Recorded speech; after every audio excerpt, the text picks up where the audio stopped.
Mana bu patinkani qaranglar.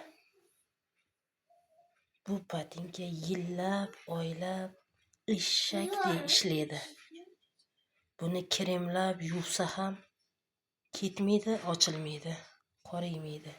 Chunki bu ishlar bachchag'i chiqib ketgan.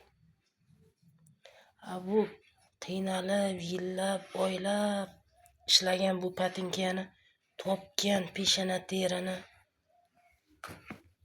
Mana bu patinka bor-ku, bir marta bozorga borganda, ko'chaga chiqqanda 1 soatda yo'qib keladi.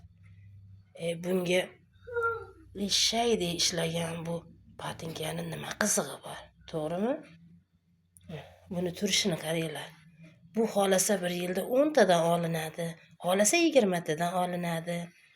Har to'y bo'lsa, tug'ilgan kun, yubiley qarindoshlari bilan o'tirish bo'lsa, olinaveradi bu jonivar.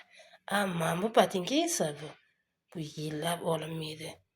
Bu yillab yuvilmaydi bu. Shundoqligicha eshakdek ishlab yashaveradi. Nima qilsin endi bechora? Murosa ko'nikish kerak. Lekin shunday mamday mehnati bilan ham mamday chiroyli. Ikkalasi bir-biriga rosa yarashib turibdi, lekin sizlar ham ko'ryapsizlarmi? Mana bir juft bo'lib juda ham chiroyli turishibdi mana. Mana. Juda ham chiroyli. Mana.